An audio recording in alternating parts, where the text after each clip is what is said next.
Hey there, Dewey. Have you seen my truck? No, I haven't seen your truck, but I'll tell you what, I've seen something even bigger than your truck, and it's this new GMC Sierra. Look at it. It's as big as a damn house. I can't even get my mind around the fact you don't have to tow a trailer with it. You can just tow the whole damn barn. Really? Really.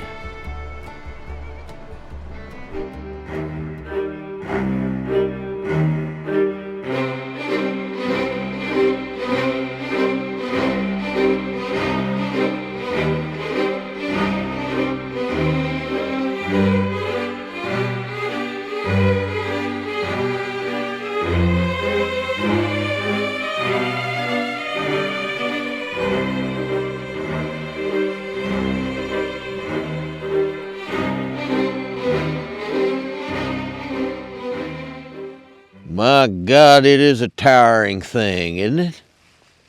It's the towering Sierra No. Oh boy. Oh, good gosh. How about that?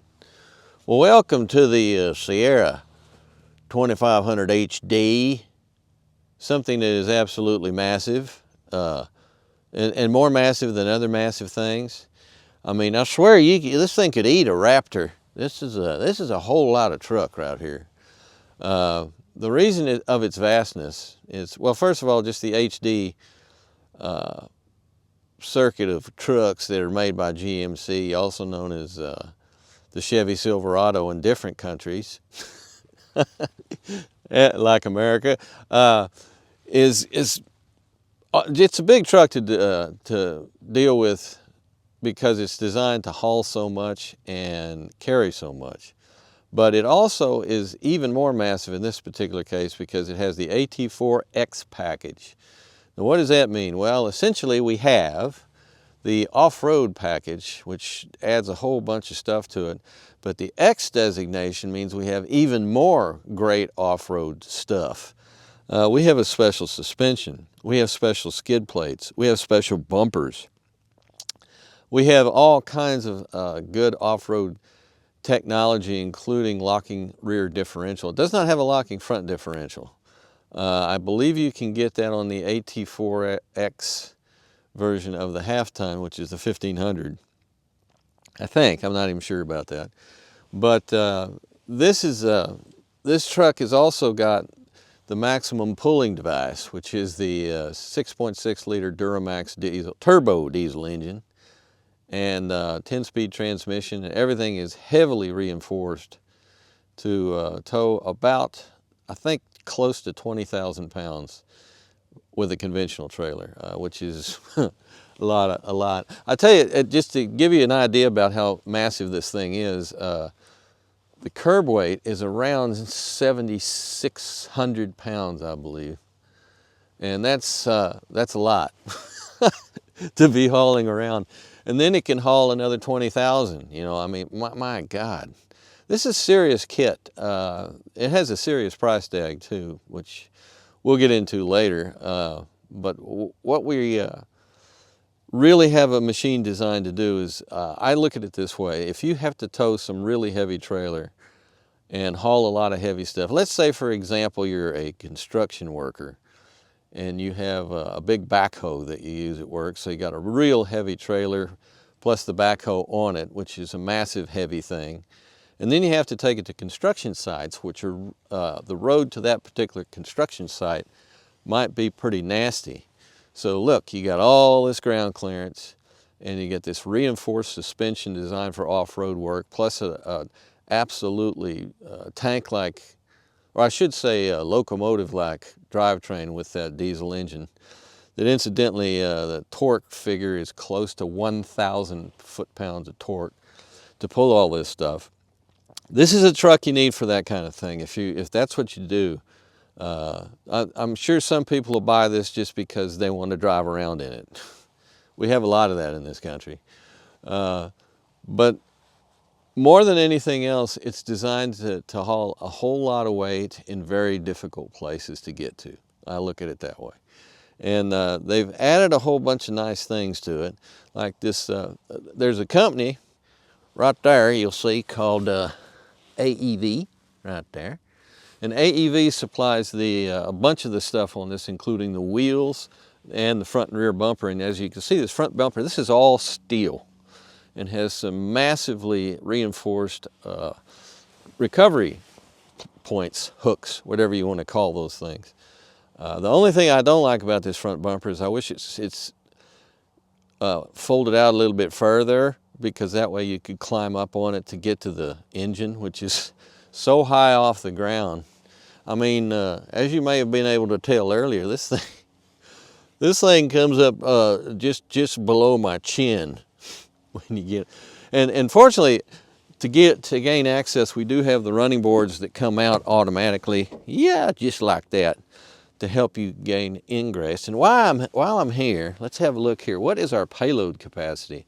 Our payload capacity is 2,694 pounds. Quite a bit. About twice what most half tons are rated at these days. See them running boards come back up? And we got, by the way, the wheelbase here is 159 inches, and your bed length is about 6.5 feet. And I think you can get an 8-foot bed also with this thing. But look at the size. I mean, and again, you know, the obsession that these manufacturers have at talking into the fact that you have to have a full-size crew cab. Look at all the cargo room that eats up. I mean, a 6'5" bed is useful, but if you have an 8-foot bed and a regular cab, just think of all, like they did in the old days, and we got along fine with those. But now everybody has to have it because apparently it's a second car. That's how they're marketing trucks, and have been for the last really about 15 years. So here we have a pocket, although it's way up high, but you put your foot in there, just like that right there, and then grab hold here and go, huh! And here you are. And here we have our 6.5-foot bed. It's very wide, it's very roomy. It also has a bed liner on it that I believe is this looks like a spray-on to me, because I know underneath there is steel. It's not composite, as far as I know. And we got massive tires. I think they're like 66-inch tires. Well, they're not that big. But they're your Wrangler Territory MTs. And while I'm here, I normally don't do this till later, but we'll do it now. What's our tire size here? These are, of course, LT tires, I think. Boy, I don't even see the tire size in here. There we go. And these are, in fact, LT 305/70 R18s. Still 18-inch wheels, and that is great, because I still think for off-road tires on trucks, this is the best all-around size for your wheel. And then you can put a whole lot of rubber on there, as they've done here.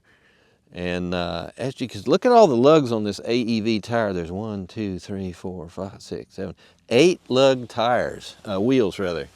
So that's, again, all designed to carry really prestigious amounts of weight. You can see the differential in there and the Multimatic DSS.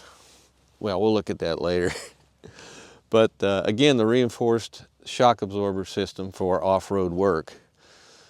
Take that Raptor sort of thing. We also have, here's our rear AEV bumper, also steel. But you know what they did? I'll show you what they did. You got this, this is, by the way, a ultra multi-use tailgate on here that you can do all kinds of neat things with. It's the multi-function, multi-something or other. But you really don't have, in the other GM truck vehicles, you usually have right here a pocket, so you can put your leg there when the tailgate is down and easily get in the back of the truck to remove stuff, add stuff, whatever. For some reason, this particular bumper does not do that. Why they designed it that way without that, I am not sure. I'm sure they have their reasons. But look at how nice and wide this is too. I mean, it's a real, they make maximum use of that 6.5 foot feet. 6.5 foot feet? Well, you know what I mean. Here we have, I haven't played with this yet. I'm not going to be able to, because, there we go. It has, look, there's our kicker sound system. And what this does is this lowers down. That's funny in a way, because I would have thought this would have been a more utilitarian kind of a thing. I'll take you around here. That folds all the way down. There's a step, and because I've done this before, and so have you if you've been following my channel.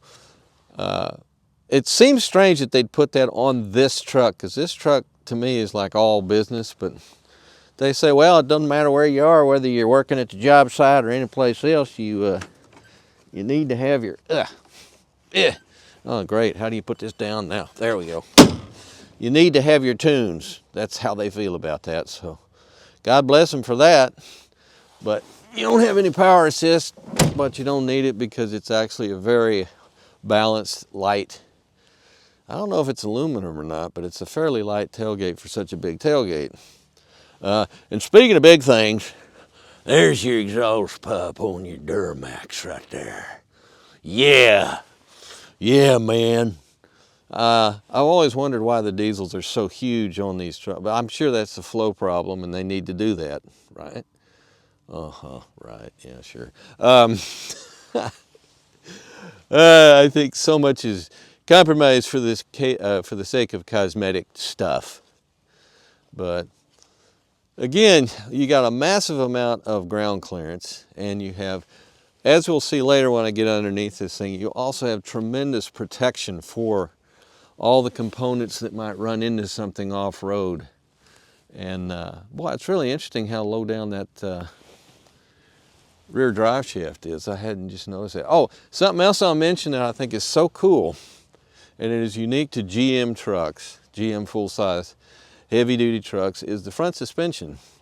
Instead of like the Super Duties and the Ram 2500, 3500 HD trucks and everything else, this vehicle has an independent front suspension with torsion bars, just like the old days. And the reason they do that is because it works. It's solid, it's steady, and it delivers a lot better ride quality in bumpy corners than the other guys do. We also have our massive towing mirrors, and like I complained about, they're fairly far forward, but like I complained about with the Tundra, they're so high up that they can offer a hell of a nasty blind spot under certain circumstances. And instead of offering what Ford does, which they put a cut in the door like this and then lower the entire mirror so you can see over it. I don't know why everybody doesn't do that, and I'm going to continue to harp on that, because I guarantee you accidents have been caused by people not seeing things. One of the most important things you can have in your vehicle is good visibility. And we have so many distractions in our cars now that for reasons unknown, they continue to ignore the fact that if they just made, from a standpoint of where the driver is sitting, really good visibility out of the vehicle, that's a real good safety factor, because you can see stuff and not run into it. I mean, it's kind of straightforward in my view. But another thing strange about this truck, it has cameras everywhere to facilitate all kinds of things, off-road driving and towing and everything else, but you don't have an easy way to access them. Most of these vehicles that have these kind of camera systems, you just press a button that's right there in the instrument array somewhere, and it'll give you your camera so you can see what you're looking for. This thing doesn't seem to be as easy to do. I think you can do it, but you have to go through the center touchscreen. But we'll touch on that when we look at all the controls. But anyway, is there anything else I need to tell you right off the bat before we look at the motor? Yeah, I've told you about 7,700 pound curb weight, and that's probably on the light side. It's probably heavier than that. Your horsepower, as we'll talk about in a minute, 470, but the torque is 975 foot-pounds. 10-speed automatic, and all kinds of goodies to make it pretty much bulletproof off-road. So with no further ado, let's take a look at that Duramax. Yes, ladies and gentlemen, I'm on a stepladder in order to get up to this engine. But here's 6.6 liters of Duramax power, and off to the left, right there, that's our air cleaner and our main intake. And near as I can tell, On the left side, to your left here, we have the turbocharger that comes off of the exhaust manifold. And then off to the right, we have intercooled air that ultimately goes into the injection system back there. Naturally, this V8 is mounted longitudinally, so you got 4 over here and 4 over here. And the turbocharging enhances this thing. It's already a beast at 6.6 liters, but as with all diesels, because they pretty much are all turbocharged these days, it really does have a tremendous amount of low-end torque. It's like 1,600 RPM is a torque peak, and it's 975 pounds of feet, I believe, something like that. Let's have a look. Yes, indeed, 975 with 470 horsepower that peaks at about 2,800, I believe. Yeah, 2,800 RPM. So it's real interesting how this works. You have a big intercooler. It's located down in here below this, and so your air comes out of your impeller that has been compressed, goes down through the intercooler, and then comes out through this big old hose right there. It's not even a hose, it's steel. It goes into your intake system, and there you go, and that's where you get your boost from. Over here is a huge 12-volt battery, and it's a crowded mess. Yeah, pretty much. There's your air intake's very interesting, because there it is, and it goes into here, and it goes over here. So there's all kinds of weird, wild stuff going on with your air intake. It's kind of, I believe it, This right here is actually functional as near as I can tell. The air comes in through there and through, I don't know what the heck this thing is. I think this is an alien egg sac. Or maybe not. It could be something else. I have no idea what the heck that is, but it's all part of your air intake system. So that may just be a filter of some sort. I don't know. But there's your access to either your oil or your transmission fluid, and I'm willing to bet it's probably your oil. I don't see right off the bat. Here's your power steering. By the way, we have hydraulically boosted power steering instead of full electric, because of probably the loads that the steering undergoes on this vehicle with all the weight involved. Oh, there we go. There's what we add. We're 15W40 weight oil for this thing, and I think it probably takes a couple of cases, maybe an entire barrel of oil. These diesels already take a lot of oil anyway, but when you get up bigger, over 6 liters, you're really starting to have a substantial crankcase situation where when you change the oil, which you need to do religiously on diesels, it's very important. You're going to be shelling out a fair amount of money just to have enough oil to do your oil change. But it's all part of the cost of ownership. Look at this radiator. I mean, it's huge. It looks almost like a bank. It looks almost like a big chunk of wall from the Great Wall of China that they put plastic on top of. It's huge. It's really a major league thing. And I wish I could crawl around more on this engine and show you stuff, but it's so high up in the air, as opposed to me. I am not that very high up in the air.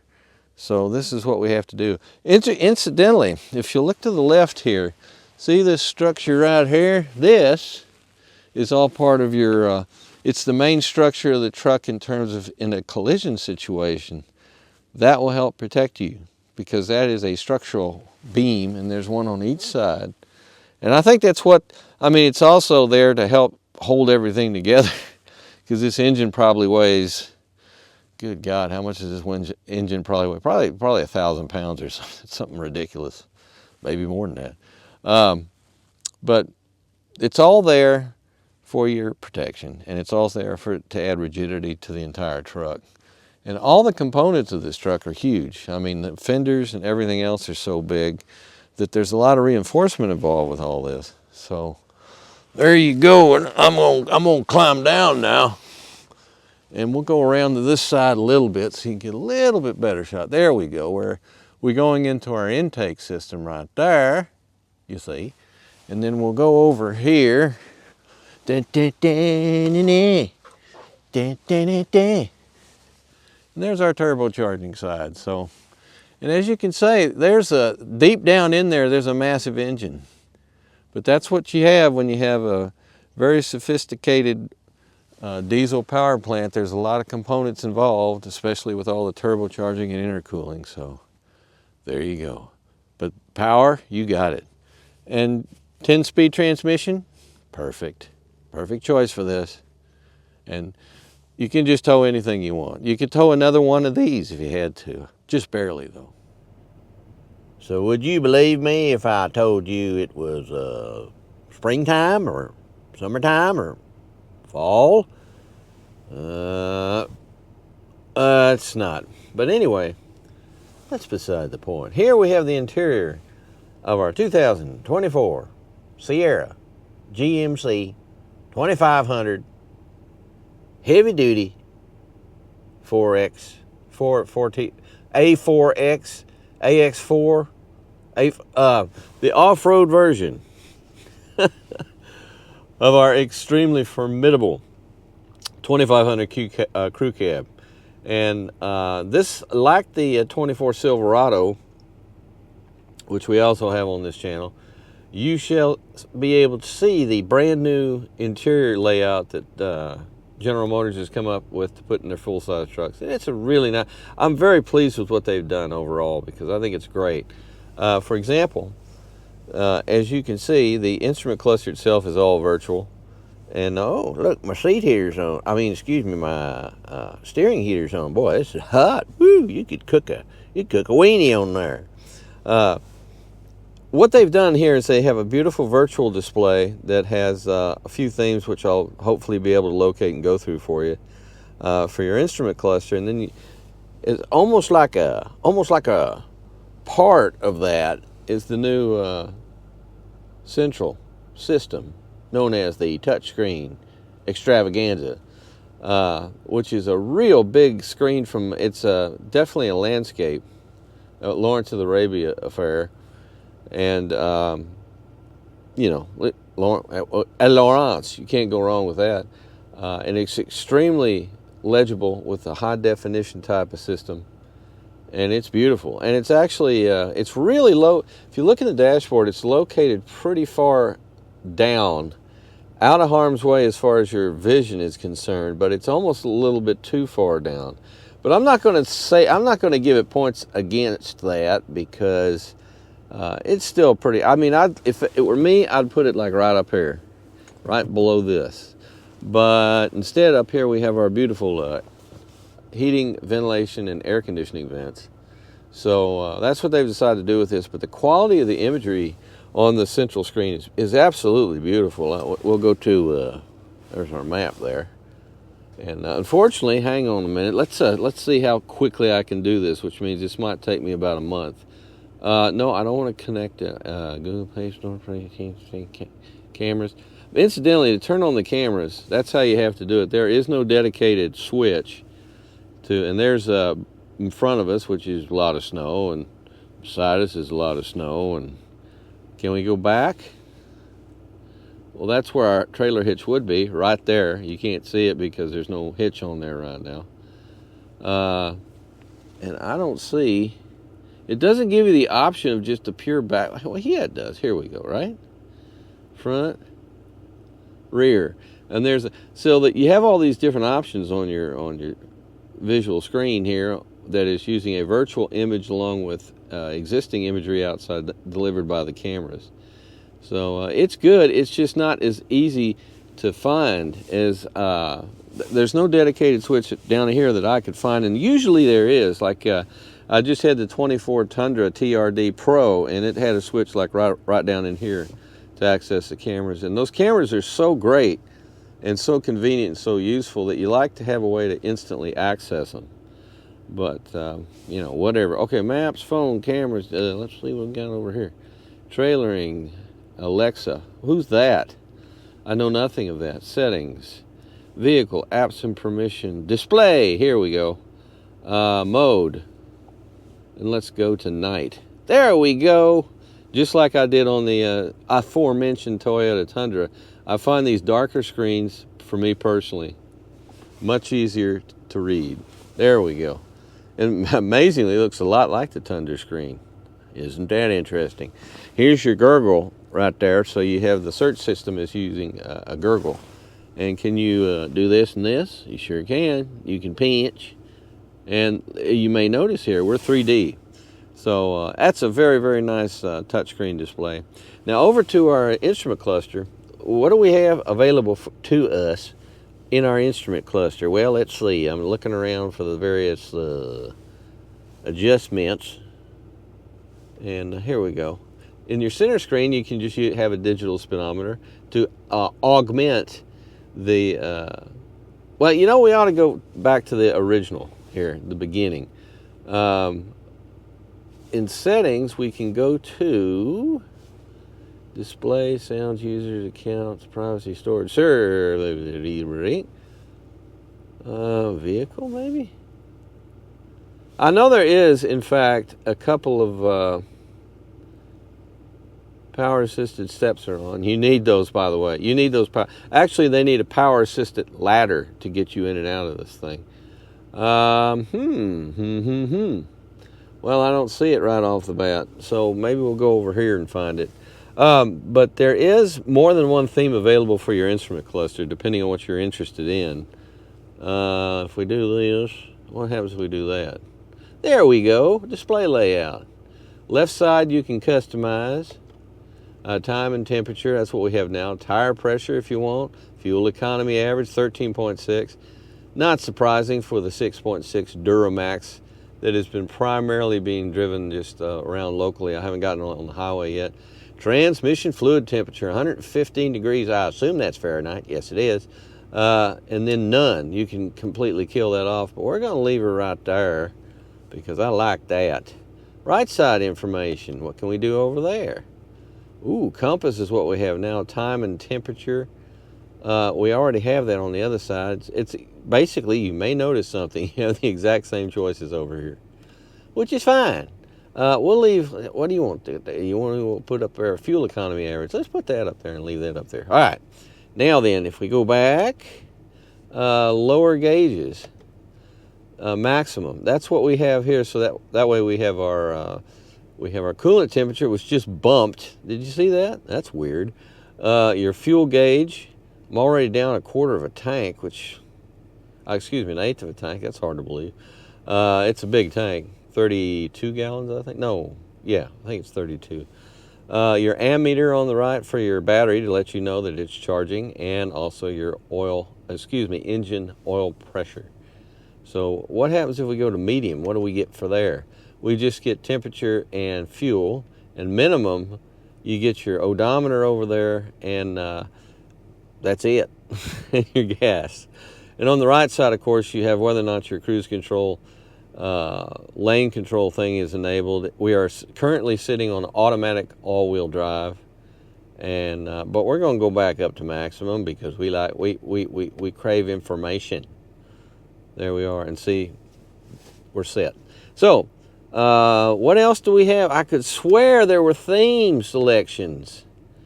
Info page options, speed design, heads-up display. Oh, wow, is that where I can turn it on and turn it off? See, right now I have the heads-up display adjusted such that it's so dark that you can't see it. Huh. Well, I don't see... Gee, I could have sworn there was display layout. There we go. I knew it was there. Progressive. What do y'all think about that? You still have a lot of information here. Your left and your right interior quadrants remain the same, I believe, no matter what particular display layout you select. Progressive doesn't do a whole lot for me. It's nice. Digital all the way. Here we go to its total digitation. Boy, that's simple, isn't it? You don't have a tachometer if you have it, and you want to have your tachometer because, well, that's just cool. What's clean do? Clean does that. You don't have anything, but your odometer, your fuel, and your miles per hour. Oh boy. So let's go back up to Classic. Now, Classic's the one, I believe. That's my favy. There we go. So anyway, as in what we are seeing more and more with these digital displays is you do have multiple theme selection to suit it to your needs, and hopefully they'll have one you like. If you buy one of these trucks or cars that has this and it doesn't have one you like, that's not very fair or nice or anything else. But let's go through. This truck incidentally costs $103,000, so it has about 103,000 switches on it. So we'll go through as many as we can get to. Over on our left-hand side, this is our trailer mode as far as when you are using the more sophisticated programming that will help steer the trailer for you, you can use that. It's almost like a nose tiller on a 757, you know. It's over on the left side, the captain's side, and there's the tiller, and you use that to steer the nose wheel. Look at it that way if you want. But in the case of the trailer, this does some of the, I wouldn't say the thinking for you, but it makes it very, very easy to do. As far as when you want the trailer to go to the left, you turn it like so, and you want the trailer to go to the right, you go like that, and it'll take care of that for you. Immediately above that is our drive settings, and we have automatic, which we're on now. You also have 2 high, 4 high, and 4 low right here. And as usual, if we want to go to 4 low, what's it tell us? We probably have to, yep, you have to, okay, just like always. We'll do that right now. We'll go to 4-wheel drive high. There, we're in 4 high. Now then we'll put the vehicle in neutral. By the way, this thing has one of my favorite things. It has a column shifter. There we are in neutral, and now we can press 4-wheel drive low. And we are engaging. It's blinking, it's blinking, it's blinking, it's blinking. And ECA is off. And we're in 4-wheel drive low. Now this is your stump pulling. I have a stump right up the driveway there I could pull out of the ground right now. This is great. It turns off your stability control. Forward collision system is also unavailable. And the tire pressure monitor is off. Now I wonder why they did that. Well, I'll tell you.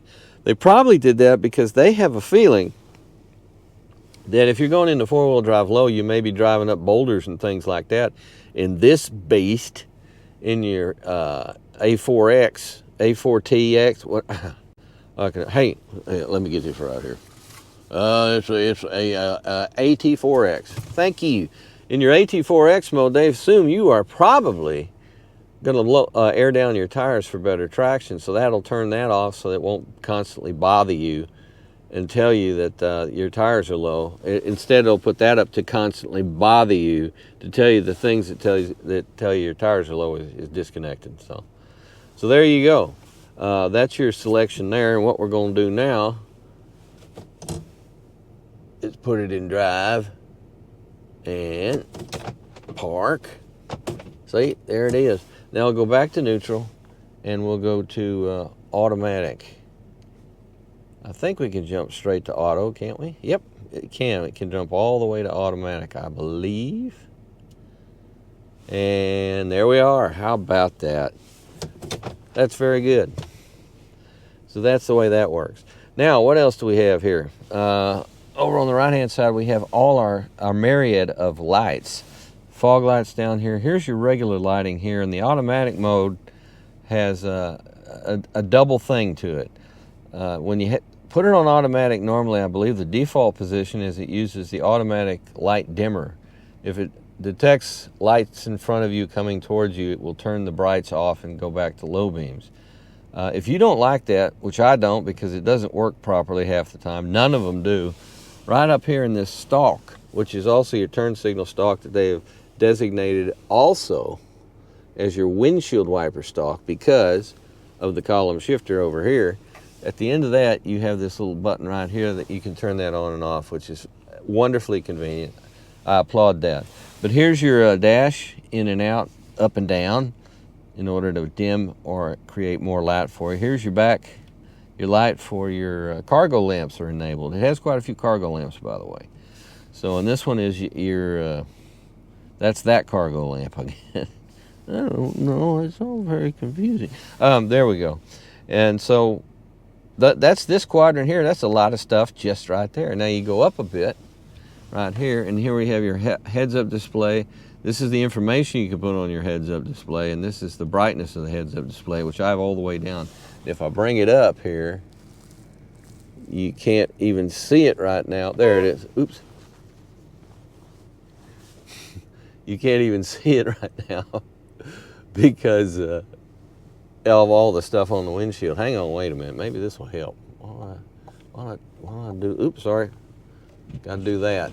There we go. Can you see it now? There you go. All right then. So the windshield wipers, you don't have a stalk that you can just, obviously since it's on the turn signal stalk, you have to twist this right here and turn those on and off. See, I'm getting you all ready for your truck. It's like I'm the salesman. So you're picking your truck up. I'm gonna make sure you know where all this stuff works at least once. Left side of the steering wheel is your cruise control Sentra. And this is your following distance right here using the adaptive cruise control. And this doesn't necessarily belong with this, but here's your steering wheel heat. And then up and down, on and off, very, very simple. This vehicle does not have Super Cruise. Now, that's good because it just saved you $9,000. But in addition to that, I believe the reason it doesn't, and I don't think any of these heavy-duty GMC and GM Chevrolet products have Super Cruise on the heavy-duty trucks, I don't think, is because the steering is not 100% electric. It's hydraulically boosted because of the weight involved, and they don't really want to put that big an electric motor on that particular thing, i.e. your steering. So I don't know what's up with that, but I consider the adaptive cruise control in this truck to be perfectly adequate for your driving and your towing needs anyway. So I'll look into this. Maybe I'll make a note somewhere on this video about whether or not Super Cruise is actually available for these trucks. I don't think it is, and it's, believe me, you don't trust me when I tell you this. You do not require it. So there we go. Back over here, we're done with that. Back over here, we have all our other controls, and you've seen our beautiful central screen, which like I say, is fantastic. It's constantly telling me to connect a trailer to view the status. It's probably because I touched something else, and it immediately, once it gets in there, it stays in there. We'll go back there. There we go. Now then, we go down here. Here's your start and stop. It's not a button. It's like a huge panel that you press. And it's something interesting I haven't seen in diesels for a little while is it's been cold enough that you press the start button and nothing happens for a couple of seconds because the glow plugs have to heat up the cylinders in order for the truck to start. It doesn't take long. It takes like 3 or 4 seconds. And then it fires up and off you go. You're ready to go. This is your climate control, your HVAC area. And as you can see, you have heated, and not only do you have heated seats, but this is the top and bottom, the upper part of the seat and the that you sit upon seat. You can select between these two different things as to which you want to use for your heating activity. And when it's set on automatic, as it is right now, I have it on 70 degrees. It does a real nice job. Well, again, I think I mentioned this on a couple of these big trucks, but when they have a setup like this, the two zones are really pretty far apart, so it makes perfect sense if you do want, if somebody over here is like, they're a long way away from you, because there's a lot of room in this cab. So it makes a lot of sense to have two-zone heating, ventilation, and air conditioning in these vehicles, because the person next to you may want to be a lot warmer than you are, and that you can actually make that functionally work on this. A lot of the smaller vehicles that have it, it doesn't make much difference because everything kind of blends together. But not here. Vastness. Vastness is the key. So here we have our exhaust brake. If you know anything about diesels, it can use some of that amazing compression that you have to help slow the vehicle and therefore extend the life of your brake pads and your braking components, because it can take a big load. You hear the big diesels doing this. Well, I do on our hill all the time, using their air, what they call air brakes. Some people call it that, but it's an exhaust brake. And here we have your on-off for your cruise control, for your lane departure warning. I'm pressing it. Oh, there we go. Yeah, it comes and goes. There we go. So that's to tell you, and it also does it add a degree of self-steering? I don't believe so, but let's see. Where are you? Safety and security. We have connectivity and technology, and we have in this option package, which primarily revolves around the AEV parts on the exterior of the vehicle.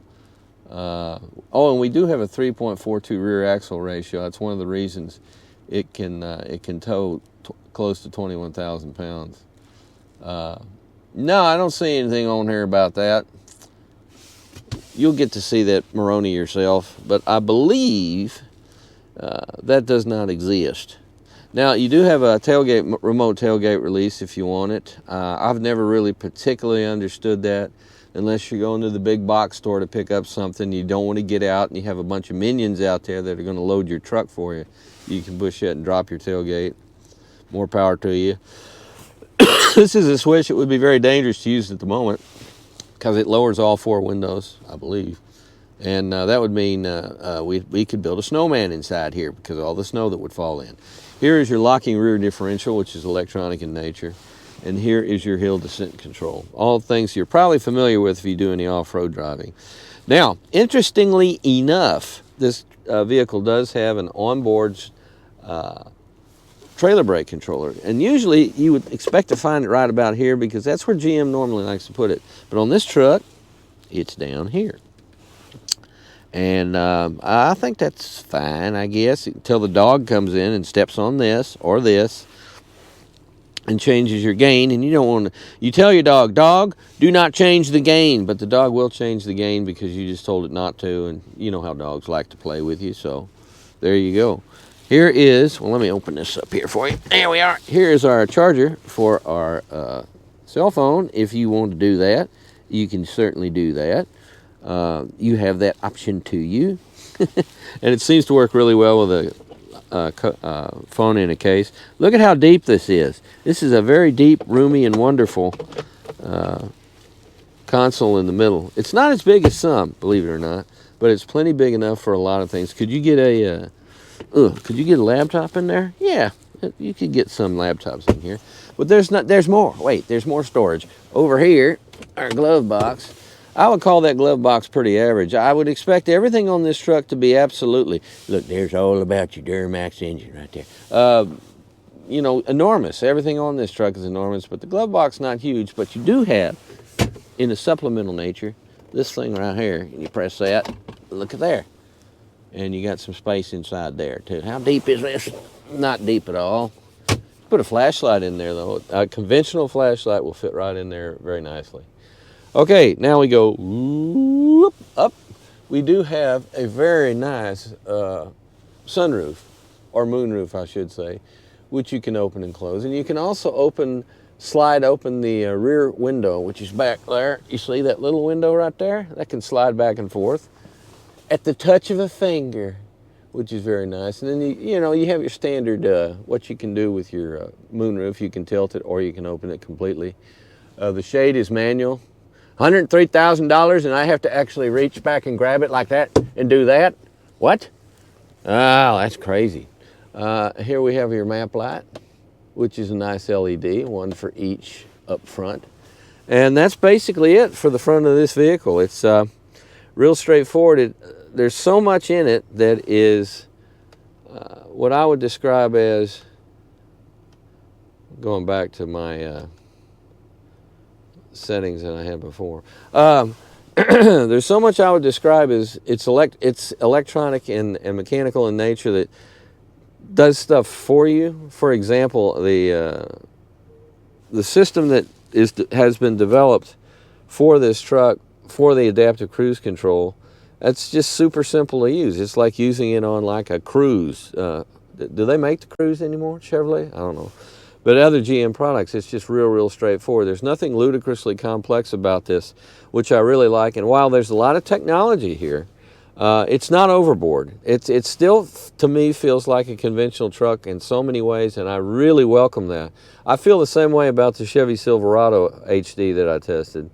There's still a lot of good, regular, solid, logical truck stuff on it, and not a whole lot of, what would you call it? Excessive technology that is too much for the average human. You get a lot of that on a lot of these newer cars, especially the electrics. And so this is going to be delightful for some of you that would like a return to stuff that's a little more logical. Now, what about our trailering mirrors? Well, here's our mirror control section. Will it go out? Looky there. Isn't that something? Just like the Toyota done. These mirrors are great, but like I say, I wish they were mounted lower. This is better than the Toyota trailering mirror in terms of blocking your vision, or not. I should say not blocking your vision. You're able to see over much better, but you still have that huge blind spot right there. And I mention all this because we have an intersection that we regularly go through that's on a hill, that's slightly on a hill, and the road that you're going into is a major highway that is actually coming down a hill, and you would not believe how easy it is for vehicles to get lost in that blind spot. And we have a lot of wrecks at that intersection, and I've thought for years they really need to put a light in there, and instead what they've done is put great big stop signs, which aren't the problem. People know to stop. It's just they can't see traffic coming, and these mirrors make it worse. So I've been real conscious about that on these vehicles. And again, I'm going to once again just thank Ford, because Ford's got it right. They take a little cut out of the door right here and then lower the mirror so you can see over it easily. It's a really, really nice move. Okay, are you ready for the enormous back seat? I'm sure you are. Now, as you can tell, the deployment of our running boards is completely automatic. At least that's what I have it set on at the moment. And that's real nice, because you need those things. Boy, do you need those things. The door, as you can tell, opens nearly 90 degrees, and it's a huge limousine. This reminds me of the, what do they call it on the presidential limo? The Beast is what they call the vehicle. These doors are so big that the Secret Service guys, you can see struggling with them, because the thing is like about 8 inches thick with all the bulletproof glass and all that. But it's funny because there is a definite architectural resemblance in those vehicles and this door. I'm just telling you. You can tell it's GM in nature, although I'm sure it's a private coach company that builds all those things. So anyway, look at all the room we have here. I'm sorry if it's dark. There looks like there's a space up here where you could have another sunroof, but you really couldn't, because you'd have to slide it forward, and then it'd be in conflict with the front version. So what we'll do here is I'll turn on our map lights, as if that's going to help. But here we have a completely flat floor and tons of leg room. You also sit up high, almost higher than the, I'd say about the same height, almost higher than the front seats. So it's almost like stadium seating, but not quite.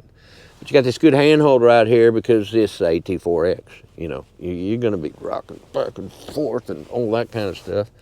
The windows, I'm going to put this window down because I'm sitting over here.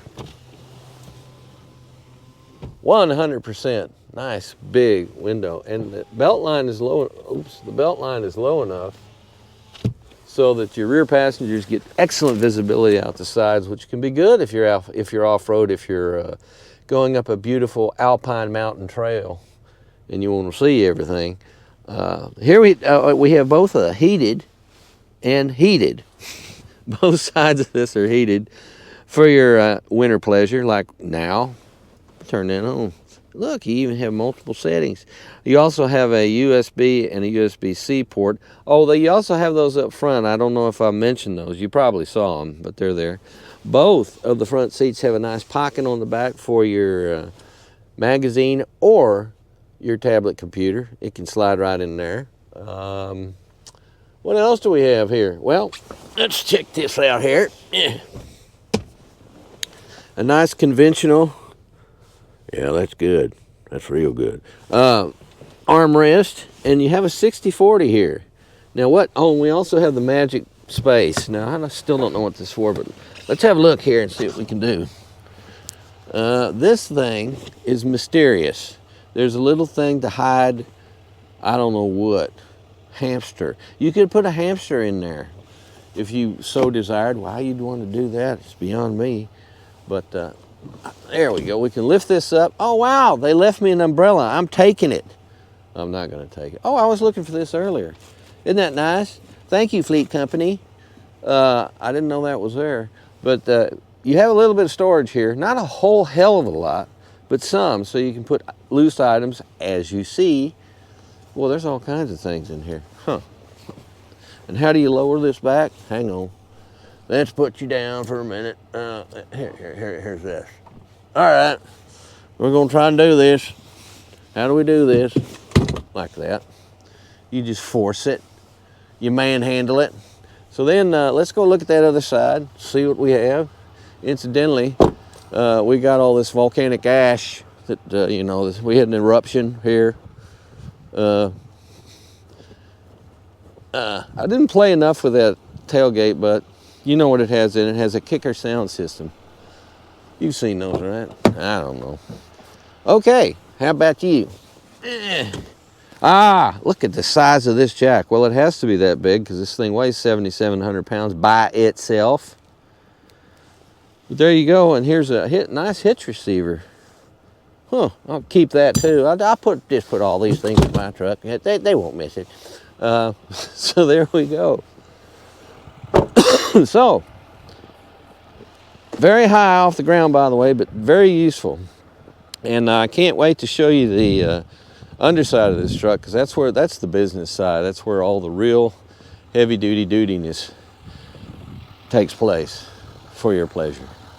All right? All right. So that's your interior, and here's an overview. And oh, well, by the way, you're wondering, is that leather? Is this leather? I'm 90% sure. We'll look, we'll check. Ventilated and heated front seats. Yes, we know that story. Doesn't tell you. Now, why wouldn't it tell you? Interior Obsidian Rush. It's such a rush. That's an interesting name. I don't really see anything that's telling me this is anything other than leather, but I believe it is. And which would kind of make sense almost, but everybody's going to the new synthetics, and the new synthetics have a lot of advantages over leather, to be honest with you, because they're much more resistant to stains and water and that kind of thing. Well, I'm going to assume that we're looking at a leather interior because it doesn't say otherwise. And our sound system is a Bose sound system. Does that surprise anybody? No. They've had a happy marriage for so long now, Bose and General Motors. And I'm happy about it because they make beautiful music together. They really do. Well, okay. I'll call it. If I find it's not leather, I'll tell you, but I'm pretty sure that is. But look, you also have the AEV treatment. There's the bull. See, that's their logo. And like I said, that's the biggest option package on here is the AT4X AEV Edition package, and that's $93.95. That's a lot. But you get a lot of stuff. I mean, seriously, the wheels alone, I think, are extremely expensive. And you have AEV braided floor liners, which is real nice. I mean, I can't fault that. Anyway, all right, there you go. This is your 2024 GMC Duramax Diesel 2500 Heavy Duty AEV Edition AT4X. Thank you. Wow, can you hear that? You know, I'm telling you, there is an interesting thing going on with these modern engines. That a couple of I started up, let's see, what was it? The iForce Max engine, and now this Duramax Diesel, two different manufacturers and everything else. When you first start them up in cold weather, and it's not that cold right now, it's, what is it? 30 degrees. A lot of noise out of the engine, a lot of clicking and all these other things. So what's going on? Well, a couple of things. There are all kinds of modes your engine is going through in order to maximize, or first of all, minimize the time it takes for the engine to heat up and come to temperature, which minimizes emissions that way. So there's a lot of that. And we are now in four-wheel drive high instead of automatic, because this thing is not, to be honest with you, I can't figure this out, really. But it hasn't been the unstoppable snow monster that you might think it has been. I think it could be the tires. I need to look more into these Goodyear Wrangler Territory MTs, I think they are.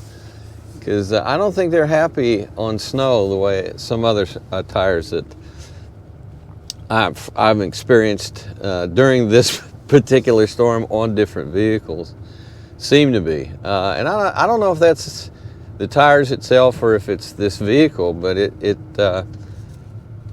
does fine. It's pretty unstoppable, but it's not as stable as I would have expected for a lot of these four-wheel drive vehicles. Now we have, of course, we had 5 or 6. See, it's like spinning wheels and everything to get out of our driveway in four-wheel high. I don't know why that is. So what we're going to do now is we're going to set her down to, God,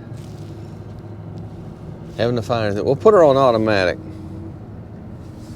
And just because we can, it does have an automatic mode, but I'm not entirely, I don't have the details about how the automatic four-wheel drive mode works on this heavy-duty Duramax. Because does it wait for a rear wheel slip before the front wheels will engage? Is that how the automatic system works? Probably. I mean, that's how they normally work. Boy, I tell you, and this you could warm a bun up on this steering wheel heater. Holy cow, it's through the roof. It's really warm, which you will like if you live in cold clime. Let's see, where's our rear? Oh, it's on already. Our rear defroster is on. Good, good. And we do have this mirror I didn't talk about. That was stupid. But you do have a camera that you can opt to instead of having the normal mirror. This is actually using the mirrors, the cameras on the back of the car. There's a lot of vehicles that do this now, and it's brilliant because, especially if you have like an SUV that's loaded down, you can actually see behind you much better without anything obscuring your view. It's weird though. For some reason they look different, and they're harder to focus, those camera projected images on the rear view mirror, at least on the vehicles I've driven that have had it. I've driven quite a few. But overall, I think it's a really good tool to have, so you can see where you're going, or where you've been actually, and what's coming up on behind you. Behind you. But they, as usual, our highway department has been out dumping insane amounts of salt on the road, so that the road will be completely dry, 24 hours after it's crazy. It's not worth it, in my opinion, to dump this kind of salt, because salt does so many bad things to the watershed, to the vehicles. I'm a sand man myself. But I saw somewhere they said that sand is actually more expensive than salt. Isn't that something? I don't know if that's true or not. But if so, that would explain why they're so salt happy as opposed to sand happy.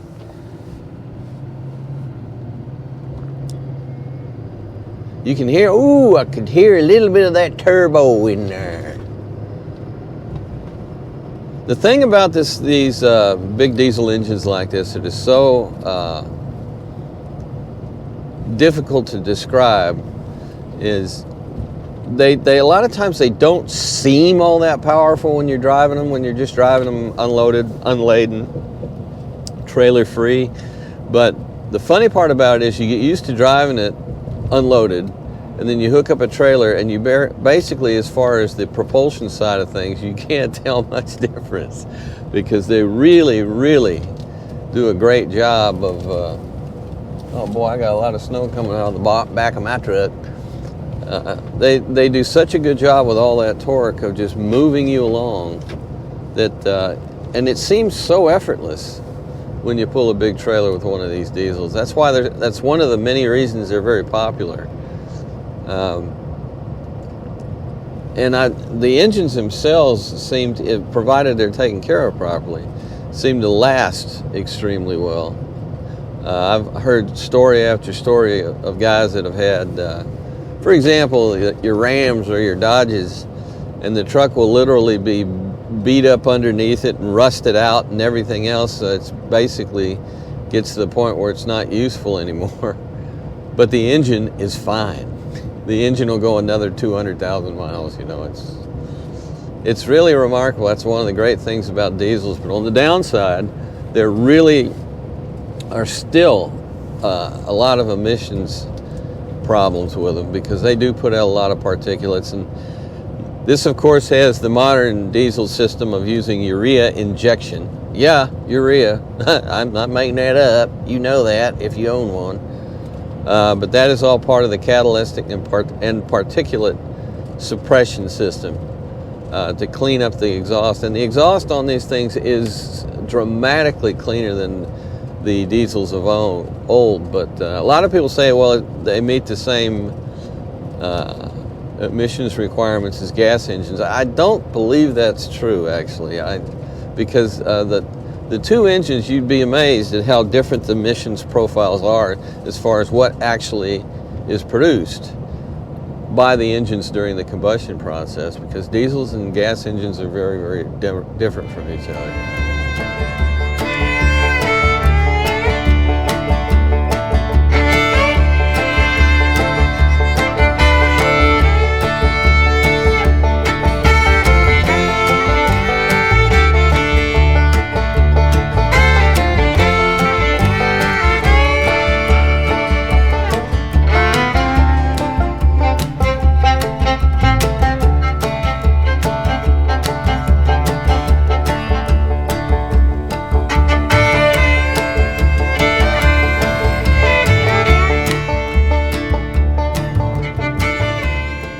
Does sound like a diesel, don't it? Like driving a school bus.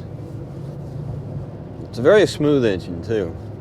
It's another thing I love about diesels is they tend to be, there's the type of vibration you get out of diesel is very, very different than the vibration you get out of other engines. But they've managed all kinds of tricks with engine mounts and everything else to make these things far more palatable in terms of vibration.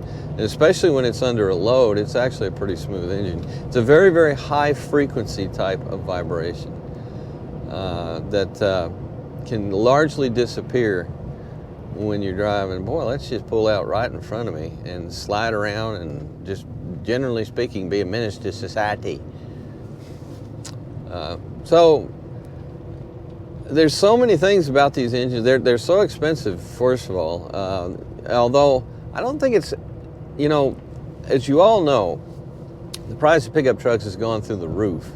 But what it seems to me, just from looking at Monronis on these things, that the diesel option is still costing about the same as it was before. And that includes your transmission, which I believe is an Allison on this vehicle. I'll have to check. But so you have the diesel engine and transmission combination, and that's usually been about a $9,000 to $10,000 option. Still is. Where the price of trucks has gone up, there's been a lot of these high tech. Like right now, if I put on my cruise, I could do that. I'll put my cruise on here. Oop, there we go. There, we're set, and adaptive cruise control is set. Well, the stuff you need to do that increases the cost of the vehicle slightly, because there's a lot involved with it, actually. And let's see if I can change our distance here. Yeah, that's where I want it.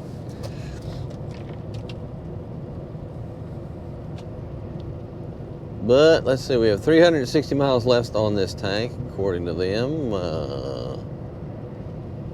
And I'm heading towards having used a quarter of a tank of fuel as we roll up to 100 miles driven on this truck. So enough about that, all that drivetrain stuff. What about the ride quality? Well, with any heavy-duty truck, and that's true for a lot of half tons too. The more load you have in it, the better it rides. It's always been that way with pickups since they first appeared, pretty much.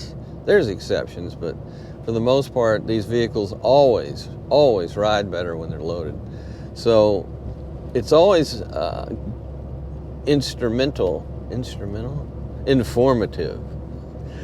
to see what it rides like when it's empty, because let's face it, most of the people that own these vehicles tend to drive them empty most of the time, and then they put an enormous amount of load on it. The exceptions to that, and you see a lot of this up here, is some guys and girls have a very substantial diesel fuel tank that they put in the bed of the truck, and that is there. Why? That was interesting that the adaptive cruise control just slowed the truck down for no reason I can detect. Unless, well, no, I'm set on 45. Some of these things, you set them up and it can read the speed limit signs and will regulate your speed accordingly. And that's another one of those things, first thing you do when you get in the car is turn it off. But anyhow, when I was talking about ride quality and the fact that most people, the guys that really have the nice ride in day to day are the ones that have that big diesel gas tank, a fuel tank in the back of the truck, in the bed area. And they use that to put gas in construction equipment that they often haul to the site with this very same truck. So that's where these vehicles really shine. You got this huge towing capacity, and you have a really almost huge but very large capacity to haul in the back of the bed there, the amount of weight you can haul, your payload.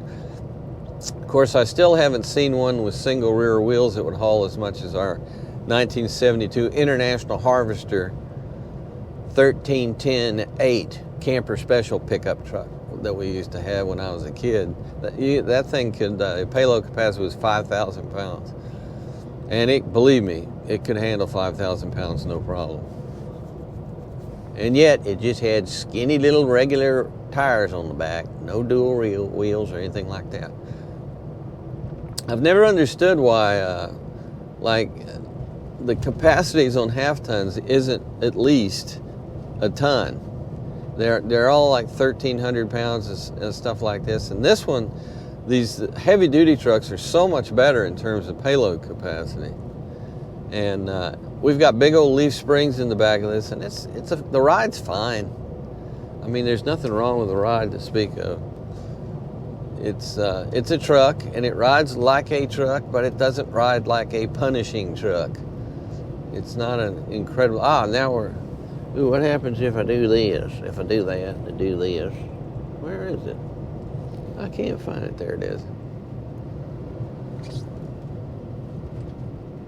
Exhaust brake off. Oh, exhaust brake on. There we go. I didn't realize that switch is basically just turning the exhaust brake on and off, and it does its thing. It will help you automatically to slow the vehicle without using your mechanical braking system as much, which is always good. It's like regenerative braking on a hybrid. It's a nice little bonus. Yeah, go ahead, since you blocked the freaking driveway to my donut store. That should not be allowed. A lot of people out there, well, I'll be honest with you. A lot of people out there get real interested in what you see when you approach a vehicle like this truck, as far as the bodywork and how it looks. But to me, the most interesting thing about this Sierra 2500 AT4X is by far the underside of it, the suspension, because it's very, very heavy duty. As you can see here, we got these forged steel lower control arms, very, very substantial. Then you got, this is very special right here, by the way, this little bushing that's about, also known as a bump, what do they call it, a bump thing, a bump nubbin. The bump nubbin helps to stabilize the ride as far as any high frequency vibrations when you're on the road in particular, to help make the front suspension much smoother. And they work. I remember asking an engineer at GMC back when you remember that Hummer H2 that came out years ago? I was at a press launch for that, and I asked him about these, because I saw it on the Hummer H2, but I also saw it on a number of GMC trucks, and I asked him, what is that for? And she wouldn't tell me. But I figured out exactly why it's there, and why it is so close proximity to, see, there's not much room between there and there. It's about an inch or less. So it rides, it hits that a lot, and but it helps to stabilize the front suspension as far as high frequency vibrations. Otherwise, this thing is built like your proverbial tank. Now, another interesting thing about GM heavy duty trucks that I really like, it's a bit of history, and that's, you look down here, what is that? A torsion bar.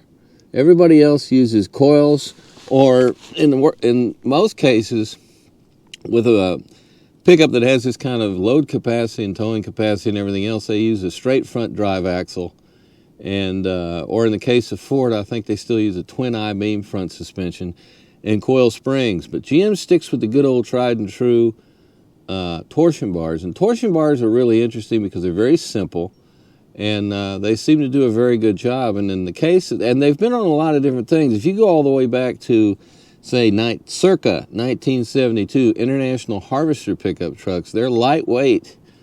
In other words, they're half-ton full-size trucks, had a torsion bar suspension.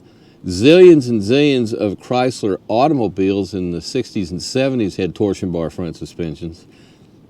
So it's a tried and true system, and very, very simple. And the way GM has tuned it, you get a real nice ride out of this truck considering what it's capable of hauling. Now, if we look up top there, what do we have here? We have some incredibly elaborate suspension components. There is our shock absorber mounted all the way back there, with a huge, huge reservoir there to keep your fluid at a nice consistent temperature. So, and look at the size of this anti-sway bar. Holy guacamole, it's massive. Now, we also have an interesting thing. We also have some rust already. This is a 2024 truck, and this just turned 2024 on the calendar. So I don't know where this thing has been, but look, you got pieces here and there that eventually, that's going to be a problem if this continues to rust up right down here. But maybe it will, maybe it won't. Could very well be superficial. We'll have to see. Or whoever buys this truck will have to see, I reckon. And if you don't live in a place where they put salt on the road, it's not even going to be a concern for you.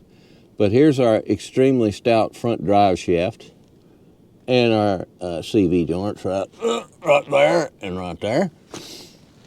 And what else do we have that's interesting? We have our AEV skid plate collection, which there down there that's probably mostly your transmission. And I don't know exactly where. Oh, there's the fuel tank's way back here. But these are all stamped steel AEV units that are very solid. And actually, you have the one, this one here. It's huge right in front there, to protect all your underpinnings here. And again, look at all this ground clearance this thing has. We're thinking about changing the name of our town to Floodland, because we've had so many floods this year, and including yesterday, you might be able to tell down here. But it's got so much ground clearance, it really keeps you out of harm's way quite a bit, and further increases this resume of off-road ability. Look at the size of these lower control arms, how stout this is. I mean, you can go with a degree of confidence in very, very rough terrain, even when the truck is heavily loaded, and your front suspension is going to be fine. And those torsion bars that I did mention, earlier, are also very, very well protected. They're high in there. Now, the Toyota 4Runner, years ago, like circa 1988, used to have a torsion bar front suspension as well, but instead of mounting the torsion bar on the lower part of the lower A-arm, it was mounted on the top A-arm. That's where the actual flex point was and the suspension action took place, and they called it, I believe, the high rider. And it was completely out of harm's way because it was way up in the chassis. But that's really not necessary, as you can see, because the way that GM's put this underneath all these skid plates, you're really well protected. And you can also see the size of these brakes. These brakes are enormous. But anyway, this is your front suspension, and it is built as stout as your rear suspension, which we're going to look at next, because that too is a marvel of load-carrying toughness for you. Ah yes, where's the beef? It's here. Here's your rear axle on this massive truck. And as you can see, you have a huge axle housing here that, which I'm sure is your full floating hypoid rear axle. And what the heck does that mean? Well, used to mean, and I assume it still does, that the axle housing itself takes all the weight from the springs in the suspension, whereas the actual axle shafts on a semi-floating hypoid, some of the load does get to bearings that are inside the axle shafts, or around the axle shafts, I should say. But this way, the actual drive part of the axle is completely isolated from the loads, and the housing, which as you can see, is built like a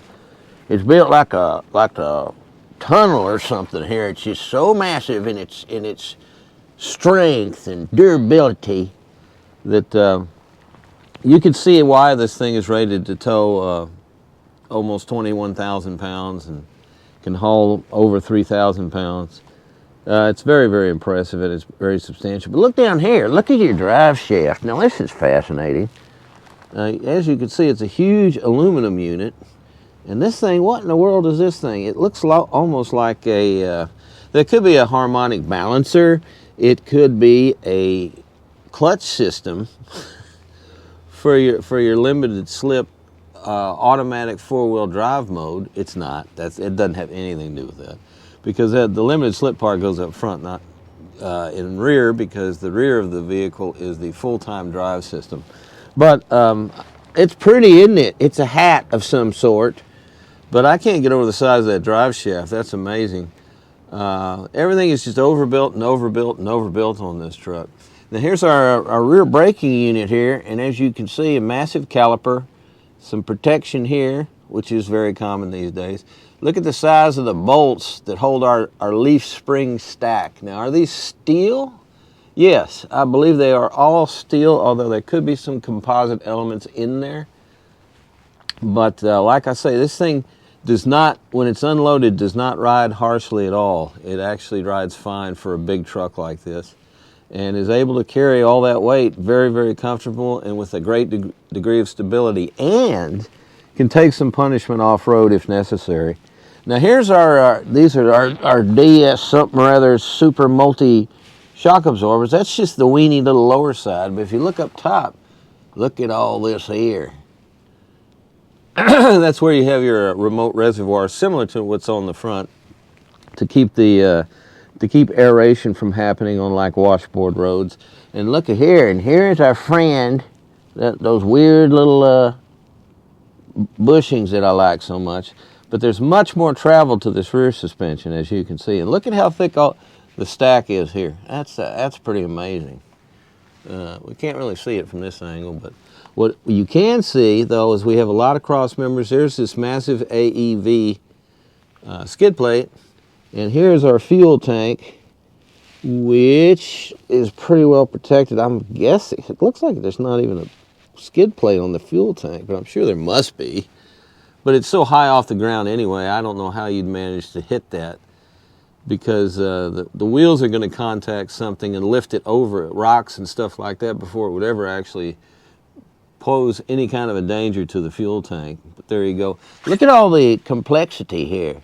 These are all with your all-wheel drive system, your anti-block brake system, and your electric parking brake. Now that's what all this goodness is. This is all running together in a little electric array to provide all those functions for you. So what an enormous thing. And look at the size of the differential here. I believe we're looking at like a 4.3 rear axle, something like that. 3, 4, 4. I don't have it in front of me. But boy, that's a whole lot of ring gear inside there. Those are huge metal components that you could probably kill an elephant with if you tossed it at them, i.e. Xena style. There's some parts in there. This is a very expensive truck, and you crawl underneath it and you can see where a lot of these parts are pretty substantial and thus cost a great deal, because this thing is really built. And look at here, this is nice. You have a nice full-size spare, and it's identical to all the other wheels on the truck, which is great. I love that. You can actually, if you want to rotate your tires, you can rotate all 5 of them. You even have your Ton GMC wheel right there. Isn't that pretty? Yes, sir.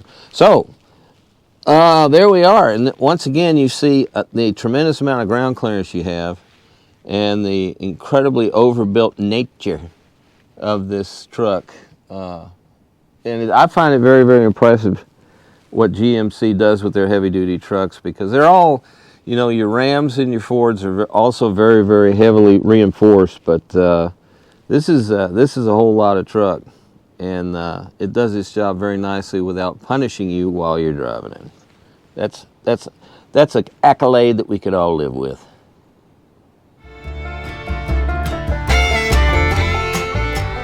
Well, what price this massive machine? Well, I'll tell you what.